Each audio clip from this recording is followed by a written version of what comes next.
In this video, I want to talk about why it's very important to have a strong leadership. Having a strong leader brings stability and success to a country.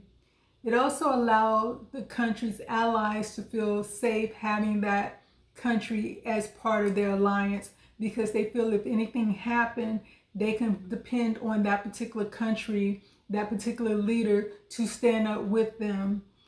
But when you don't have a strong leader, the country starts falling apart from within. And it also shows that the enemies on the outside, they don't look at that country as being strong, so they feel they can take advantage of it, or not the country itself, but they can take advantage of their allies, because they don't look as if they will come and defend their allies. That's the situation we're going through right now with Israel. When you look at what happened to Israel, they are now fighting a war in Gaza, in Gaza, because of what happened on October the 7th, when they was invaded and 100 and some hostages was taken across the border. The United States is supposed to be allies with Israel, but they steady telling Israel to stand down, don't defend themselves, don't agitate the situation. How would it look for Israel not to try to get those hostages back? That would not be a good look for Israel, and that would make them look very weak. And so, do you think their enemy is going to stop pursuing them? Do you think their enemy is going to stop trying to destroy them? And then it also make everyone else that are supposed to be allies with the United States kind of question, can we depend on them? If we're in a situation, are they going to tell us to stand down? Are they going to look the other way? And so that's the situation you don't want to be in as a country. You want your allies to know they can depend on you, so you can depend on them, and also let your enemies know not to try to take advantage of the situation. With Israel, their allies are the United States, United Kingdom, France, Australia, and Norway. Right now, Israel is at war with Hamas. But on the other end, Iran has shot over 300 drones as well as missiles at Israel. And they're speaking about starting an actual war with Israel. Right now, everyone is on hold and on edge to see what is going to happen. I'm going to share some videos with you. Defense Minister Yoav Gallant told a group of IDF pilots on Tuesday that Israel is ready to defend itself from an Iranian attack. Every day that passes, we improve our readiness, both in defense and in attack.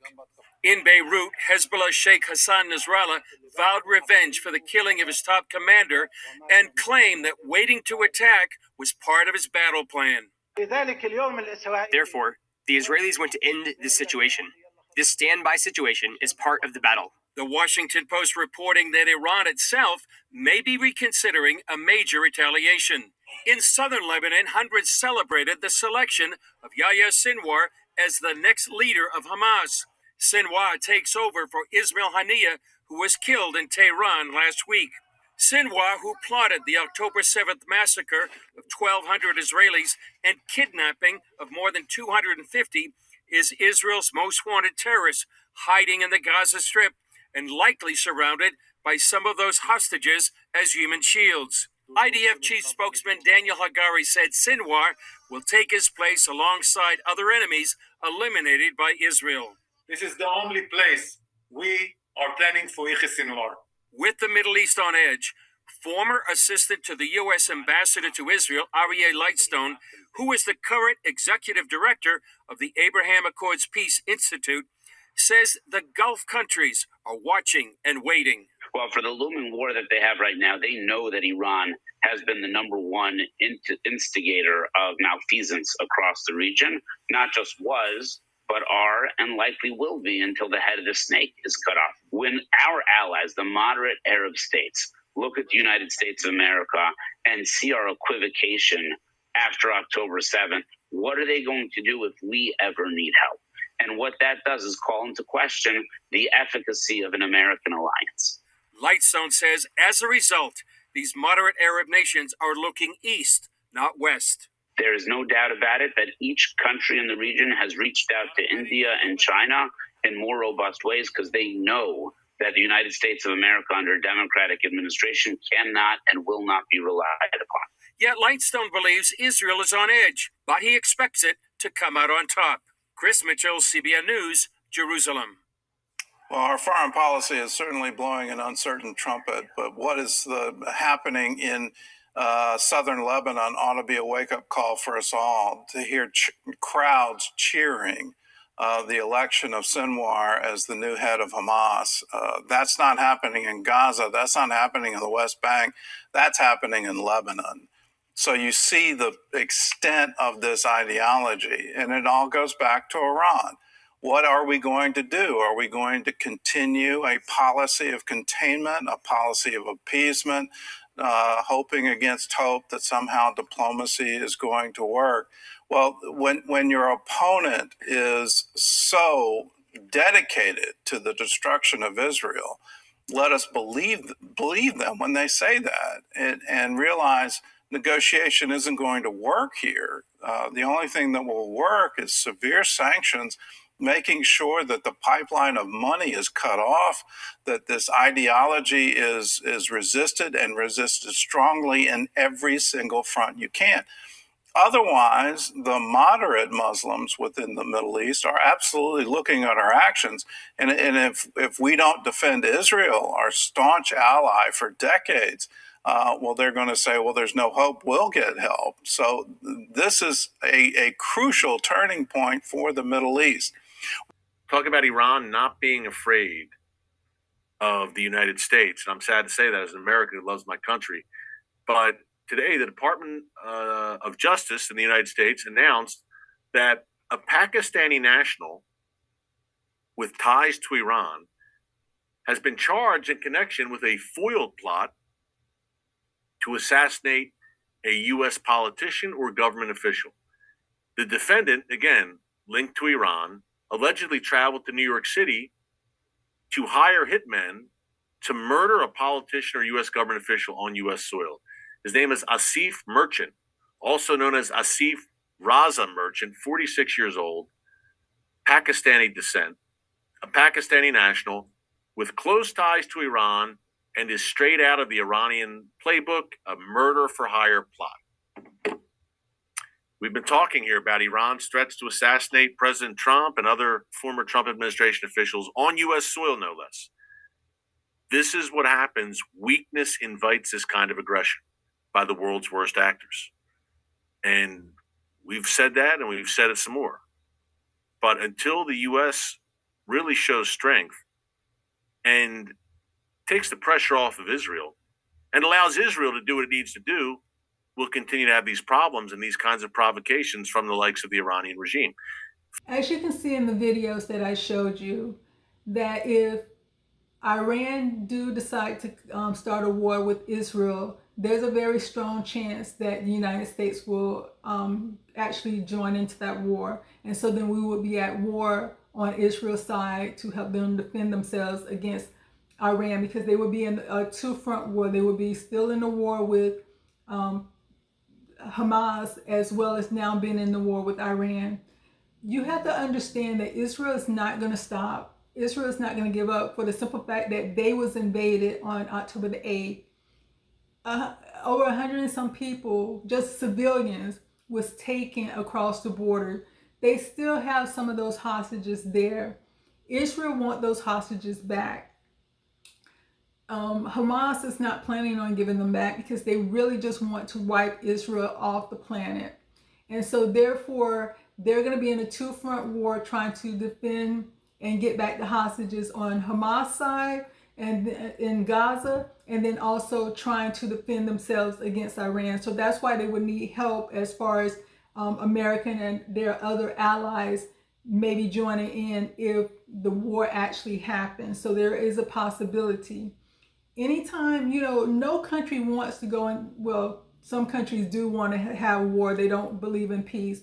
But a normal country do not want to go in war because it costs money. A normal country wants to make money because it's better not only for them, but also for their citizens. And so even if you don't want to be in a war, you still have to have a strong leader that if a war was in talks or if a war happened, you know they're going to do the right thing to defend the country that you're living in. You want to feel safe and secure in the country that you're living in. And then you also see with the second video, there are people here from Iran that are hiring people to kill high-level government officials. They really don't care who it is at this point, just anyone that's in the government official, because how that would look to kill a government official on American soil. And so that's one of the things they're gunning for. You see when with Donald Trump, how, you know, they had people coming over here trying to get other people to kill him.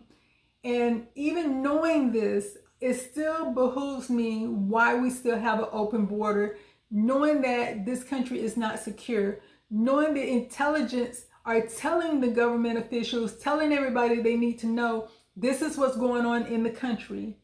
It's one, you know, yeah, it's good that they know this is going on, but it would make it much easier if these people wasn't in the country, if we knew who was coming in the country, if we had a secure border. They're going to New York because New York is one of the places that accept some of the immigrants. They're not keeping track of who they are. They're not keeping track of where they're going. So they're going to go where they're not going to be seen. They're going to be going a place that they're not going to be noticed. They're going to go somewhere they're not going to stand out. And they're looking to hire hitmen to kill, you know, a government official. And so that is not strong leadership. When you know there's a possibility that this country can go into war with Iran. Iran. If you know that, make this country as secure as you can. So, like I said, strong leadership is needed to run a country. Right now, we don't have that. We don't have that in the president, Joe Biden, and we don't have that in the vice president, Kamala Harris. One job only, take care of the border crisis. If they're saying crisis, that means it's an issue. That means something that you need to deal with right away before it get out of the hand. She still is not dealing with it. She still is not talking about what she's going to do. If I become president, this is how I'm going to take care of the border crisis that I should have taken care of when I was the vice president. Or maybe she will say, hey, let me just turn it over to someone else. Now that I'm the president, I could say, hey, I'm giving it to someone else. It's not my responsibility anymore. But it is your responsibility right now. So that's something that you need to deal with. How can you call yourself a leader when you can't even handle the security in your country? How can you deal with everybody that hates your country, everybody that hates your allies? Can you really go forth to defend them, or are you going to turn a blind eye to it, just like you're turning the blind eye to everything that's currently going on in your own country? I seen a video where someone was blaming the issue with Iran, the fact that Iran is coming over here and they wanted to kill, you know, people. They're blaming that on Trump. They're saying if Trump would have never killed their top general, Qasem Soleimani, that they would never be mad with America and be trying to do this. This is one thing, I have done videos about Trump, and what I said about him in those videos, I still stand by that today. My feelings towards Trump haven't changed. So this is not, I'm choosing one over the other. What I said about him, I still feel the same way with everything I said about him in those other videos that I made about him. But at the same time, I would rather go with facts than lies. Donald Trump has nothing to do with how Iran feel about America. This issue with Iran and Americans started way before Donald Trump ever decided to become president. And then another thing that people are saying about Donald Trump, if he becomes president, he's going to bring back slavery.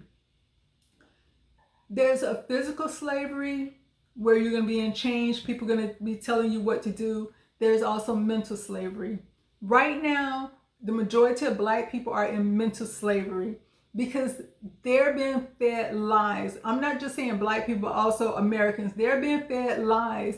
They're being told, oh, the boogeyman is over there. The boogeyman is going to get you. And they believe it. They never go look behind the curtain to see what's really going on. They're just taking everybody else's word for it. They're not asking for proof. They're not asking for evidence. They're not asking for anything. Whatever they're telling them, they're believing it. That is a part, that's mental slavery, because if you give a person the truth, if you give people facts, then they're able to make a decision based on that information. They're able to make a decision based on what's right or wrong for them. But when you take away a person's rights to make a choice, that's slavery. So to be afraid that Donald Trump is going to bring slavery back, if you're already in slavery, why does it matter? You're currently in slavery now if you're not thinking for yourself, if you're not asking questions, if you're not looking for facts. Hey, what are your policies? What are you going to do for this country? How are you going to improve this country? How are you going to turn everything around in this country? You need to be asking those questions instead of back, going back and forth. This person is the boogeyman. This, I'm tired of the name calling. Name calling does nothing. That's what children do on the playground. Name calling does nothing for anyone, but just stir people up. So stop allowing this government to break people apart when we're in the same country. We need to be working together. We need to be building together, because whatever happens, it's going to affect all of us. Whether you call yourself a Democrat or Republican, whether you call yourself a Christian or whatever else, everyone is going to be affected. So those are the policies that you need to be worried about. Those are the things that you need to be worried about. And don't allow these people to fill your head with stuff that's not true. Fill your heads with facts, things that, ask them to give you facts. Ask them to point you to information. Oh, that's true. Okay, let me look it up. Let me find out is what you're saying is true or not. That's what's important. Stop allowing people to lie to you, and then when they get what they want, they cast you to the side. That's not how you should run a country. That's not how you should try to get people on your side. That's not how you should get a vote. And I want to kind of give you an example about why it's important to have a strong leadership and what happens when you don't have strong leadership. And this also ties in with the relationship between the United States and Iran. Then I'm going to be reading from my notes. And this is during President Jimmy Carter is the first president that put sanctions on Iran, and also convinced the United States allies to also join in with those sanctions. And so in November 4th, 1979, and I was 10 years old at this time, so I was kind of there. Even though I was young, I was seeing the news all the time to see what was going on. So that was like during my time. So this isn't something that someone else is telling me. Like, there was no internet. There was none of that. This is what, you're seeing on the news in real time as it's happening. And so President Jimmy Carter imposed sanctions against Iran in November 4th, 1979, after radical students seized the United States Embassy in Tehran and took 66 hostages after the United States permitted the exiled Sheikh of Iran to enter the United States for medical treatment. The hostage situation lasted over a year. President Jimmy Carter was the president for 4 years. He was a Democratic president. He was very, he had a high rating when it came to the people in the United States.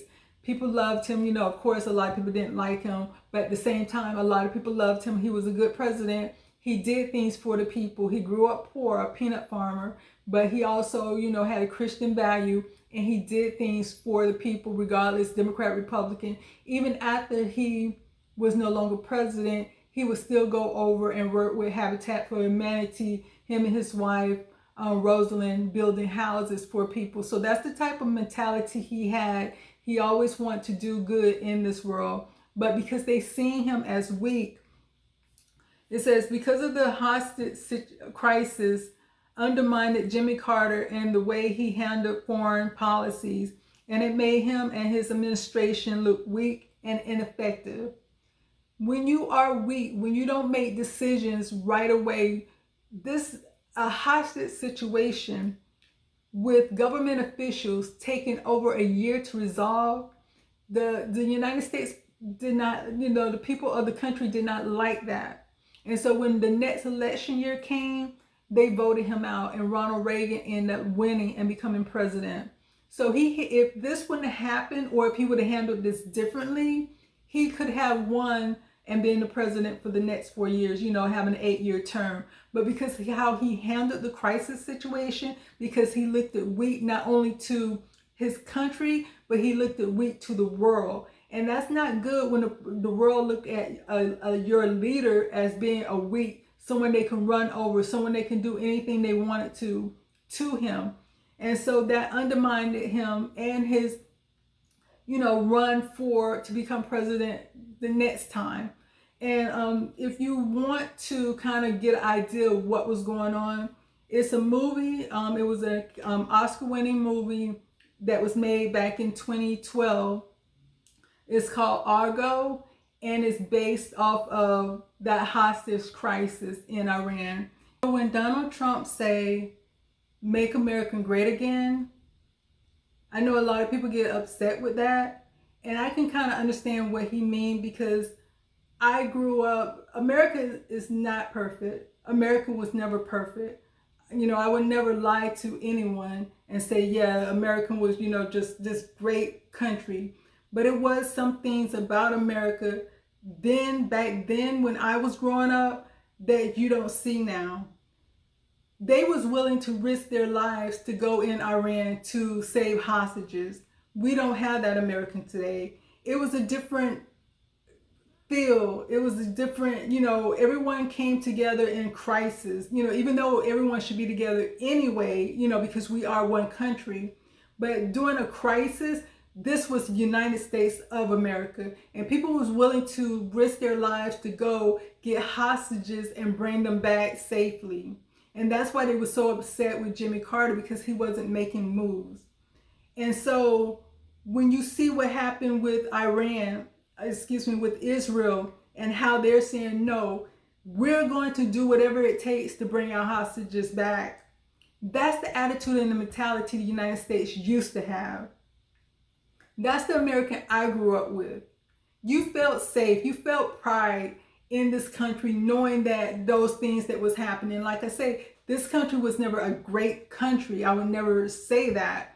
But if you grew up back then, and you compare it to, because a lot of people don't have anything to compare today's American to, because they're so young. But I was born in 1969. And like I said, I was 10 years old when this happened. And there was no internet. There was no,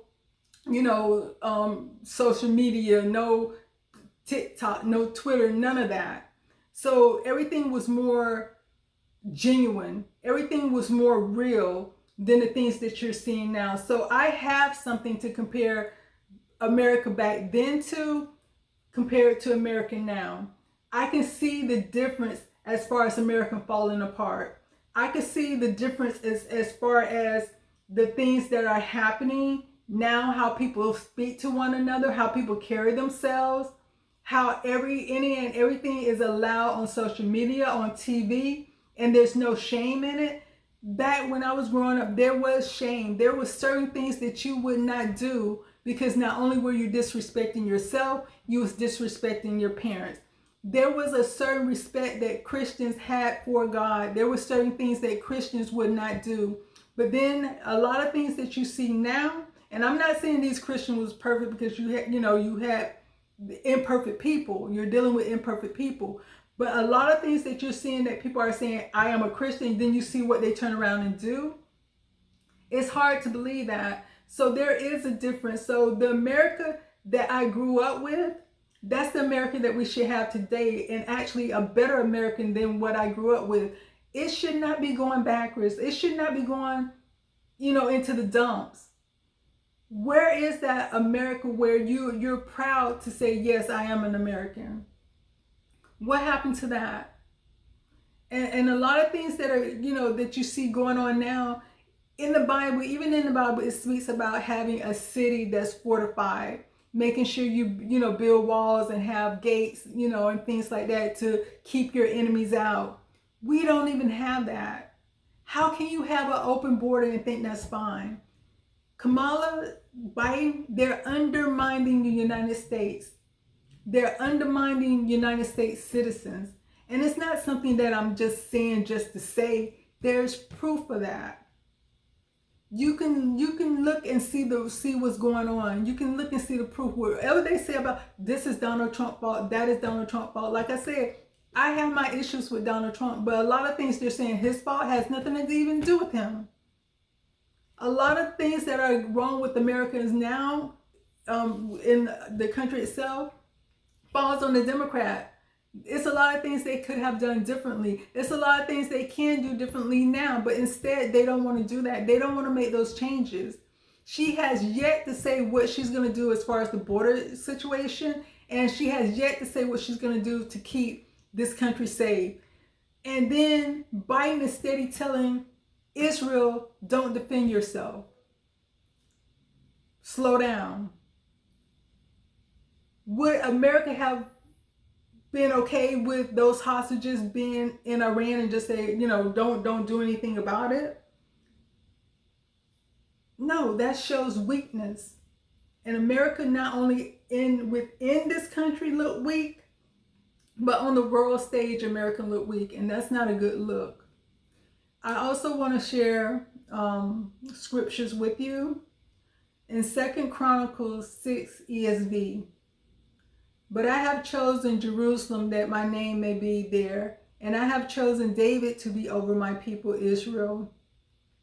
Then we have Psalms 122:6 ESV. Pray for the peace of Jerusalem. May they be secure who loves you. So as Christians, the only thing we can do with consistency and continually is pray. And pray that God allows the right person to end up being the president of these United States. Pray that they do close the border and make everything secure. And pray that they find, they do what needs to be done.